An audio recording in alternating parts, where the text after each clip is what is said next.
Okay, so I'm trying not to get the camera super greasy because I've already started to tear into this, but first things first, if you got one, take off your skid plate.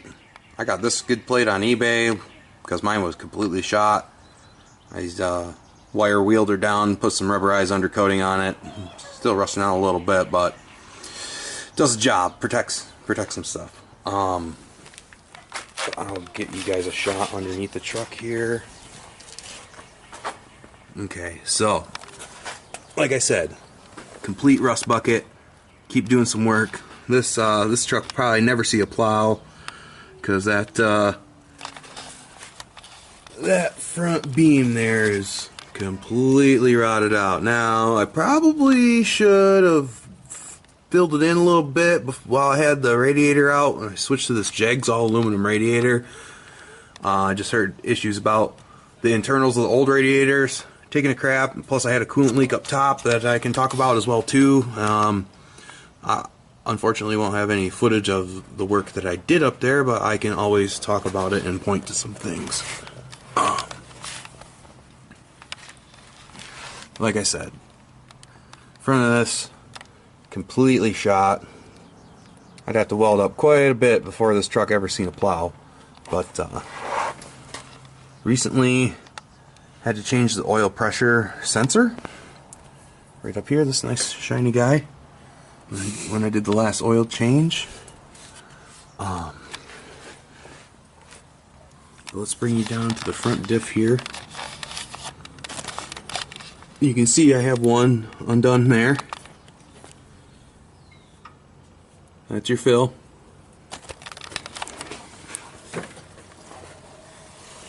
And your drain is over on this side. Bigger one. Now, I'm always told, make sure you can undo your fill plug before you undo your drain plug, because you don't want to drain it out and not be able to fill it up from the access that you need to. So I started with taking and cracking loose that top one. That one was really easy. This bottom one took a lot of encouragement. I actually put the 10 millimeter Allen in there and then just kind of hammered at it to kind of give it some hammer action, maybe break those threads loose a little bit, because when I was hammering at it to turn it, I was getting nervous I was going to strip out the end of my 10 mil on the plug. So yeah, there's a shot of that. I do think I need to change my washer finally for my oil drain, because it's just a little bit weeping out there, and I do have some crush washers, so that shouldn't be a big deal.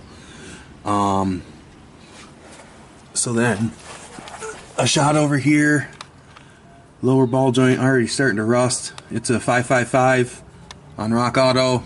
I buy most of my parts on Rock Auto. Those calipers are not supposed to rust due to the finish on them, but there's some rust in some spots. Also got those on Rock Auto, and that was a whole fiasco. Yep, looks like I might have over-greased that lower ball joint, but oh well. You can see that this bushing for this lower shock is completely shot. 4600s, man, they still keep going, 250 strong.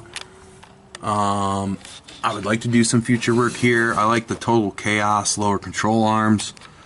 Not about to do all that work yet. If I do that work, they'll probably be in future when I go with different springs instead of the stock springs, and change the upper control arms as well too. Probably weld in the gusset to the knuckle. Seen a lot of cool overland rigs and what they're doing and how they're doing it, and yeah, upper ball joints are still good, the bushings are still good, so I'm not gonna go do all that work yet. Hopefully I can get a little leveling kit out of this. Yeah, yep. This truck is always a work in progress. I don't plan on getting rid of it, but recently, since we're still underneath the truck here, I will give you guys a shot of the frame. So as I said, the frame was rotted out and rusted out. It is still pretty sore subject right here. I got the kit called Safety Cap. They're out of Rhode Island, I do believe. Had a buddy's dad of mine weld this up, because he got a stronger welder than I do. This cap cradles the whole inside Obviously I need to do something and paint it before it completely rusts out, but it 11 gauge steel, and they put it on right up there. My sway bar on the passenger side here was just swinging in the wind because it was rotted off of the frame. So got that reattached. That bushing shot, we're going to be changing that one too. You can see the zip tie on the boot there, barely keeping it together. Let's get in there. This sway bar link is shot. Oops, didn't mean to zoom in on that. But that kind of worked. Up there, that one's shot. That sway bar bushing is shot. That one is still good-ish. That's going to be a bitch to get off of there. Oops, sorry. That's going to be hard to get off there. And then the lower part, that bolt right there is a lower. That one's for the sway bar. That one's shot as well too. Let's see here. Yep. So then, and these bushings on the rack and pinion are shot. So this was also rusted out to where the rack was just swinging in the wind as well too. It took me a while to notice. So I had to beat up some weld in here and on this side too, just to get her to hold. Pretty gnarly looking, but it holds it. Hopefully I can unbolt it, because I need to. It's going to be a lot of work. Swapped out one of the power steering lines, like I said, a couple years ago.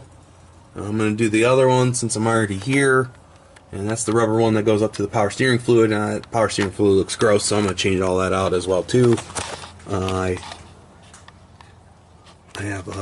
also have a brake line leak that I'm going to show you guys while I'm under here. And that's kind of my catchphrase, is while I'm down here, I'm going to do this. I got some Toyota brand transmission fluid, and I'm going to be draining, just a drain and fill. She shifts good and everything, but want to keep it up. Same thing with the oil. I do have a dipstick on this one, so that's fantastic. For those of you that don't, you better have bought a 2004 or newer. Did some exhaust work on it this week. This last winter.